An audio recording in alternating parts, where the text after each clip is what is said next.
नमस्कार दोस्तों, मेरा नाम है राजन हई और आज की महत्वपूर्ण खबर है कि कांग्रेस पार्टी के 4 बैंक अकाउंट सील कर दिए गए। ऐसा कहना है कोषाध्यक्ष अध्यक्ष अजय माकन जी का। उनका कहना है कि भारतीय जनता पार्टी तानाशाही कर रही है, लोकतंत्र की हत्या कर रही है। ऐसा क्यों उन्होंने कहा, क्या वजह है? अजय माकन जी ने जो ये आरोप लगाए हैं, इनमें अब कितनी सच्चाई है? हम लोगों को परसों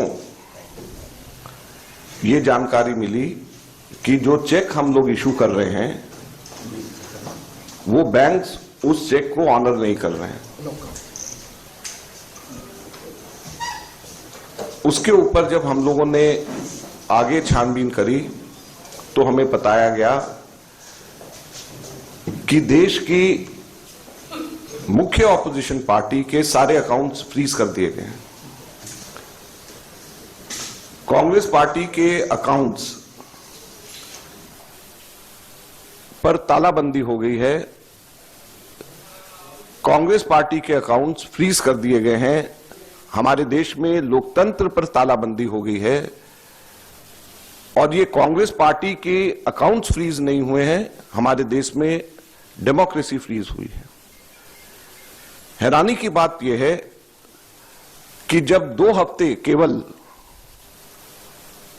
यह हफ्ता चुनाव घोषणा के लिए रह गए हों, ऐसे समय में प्रमुख ऑपोजिशन पार्टी के अकाउंट फ्रीज करके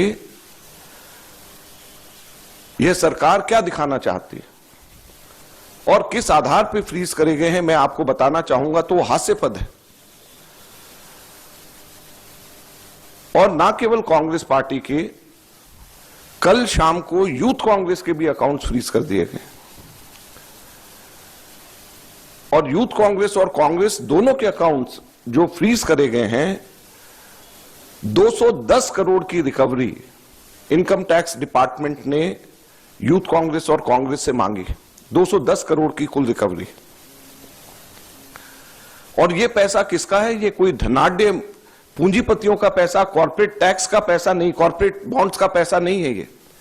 ये पैसा जो कांग्रेस पार्टी के अकाउंट्स में है वो ऑनलाइन जो हम लोगों ने क्राउड फंडिंग जो करा है उसका पैसा पड़ा हुआ है। लगभग 25 करोड़ रुपया हमारा इकट्ठा हुआ है जो हमारे देश के अंदर, जिसमें 95% से भी ज्यादा पैसा 100 रुपए से भी कम यूपीआई से लोगों ने जमा कराया है। यूथ कांग्रेस का जो पैसा है, यूथ कांग्रेस की मेंबरशिप ड्राइव का पैसा है और वो पैसा इनकम टैक्स ने, भारत सरकार ने फ्रीज कर दिया है। हैरानी और दुख की बात है। और दूसरी तरफ जो कॉर्पोरेट बॉन्ड्स का पैसा जो सुप्रीम कोर्ट ने जिसको अनकॉन्स्टिट्यूशनल कर दिया है, वो भारतीय जनता पार्टी के पास में वो पूरा पैसा है और उसको वो खर्च कर रही है। तो लोकतंत्र कहां पे हमारे देश के अंदर जिंदा रहेगा? मैं इसलिए आज आपको बताना चाहता हूं और कहना चाहता हूं दुख से कि हमारे देश के अंदर लोकतंत्र खत्म हो गया, लोकतंत्र पे बेड़ियां लग गई हैं, लोकतंत्र पे तालाबंदी हो गई है। ये कांग्रेस के अकाउंट के ऊपर तालाबंदी या बेड़ियां नहीं है, ये लोकतंत्र के ऊपर तालाबंदी और बेड़ियां हैं। चुनाव से 2 हफ्ता पहले अगर किसी भी पॉलिटिकल पार्टी के अकाउंट जब फ्रीज हो जाते हैं, उसके ऊपर तालाबंदी हो जाती है, तो ये लोकतंत्र के लिए इससे ज्यादा चिंता और दुख की बात नहीं हो सकती। क्या हमारे देश के अंदर एक पार्टी का ही सिस्टम रहेगा? क्या हमारे लोकतंत्र के अंदर 1 पार्टी पॉलिटिक्स हमारे देश के अंदर रहेगी? बाकी सभी के सभी पार्टियों के अकाउंट्स फ्रीज हो जाएंगे? बाकी पार्टीज को क्या रहने का अधिकार नहीं है? भारत की सबसे बड़ी पार्टी कांग्रेस पार्टी अब क्या रूपरेखा और क्या रणनीति तय करती है, देखने वाली बात है। और भारतीय जनता पार्टी भी इसका क्या पलटवार करेगी, वो भी आपको देखना आवश्यक है। और हाँ, आपको अगर हमारा चैनल अच्छा लगता है तो लाइक कीजिए, सब्सक्राइब कीजिए और कमेंट बॉक्स में अपने सुझाव जरूर दीजिएगा। आपके सुझाव हमारे लिए बहुत महत्वपूर्ण है, हम उन पे अमल भी करते हैं।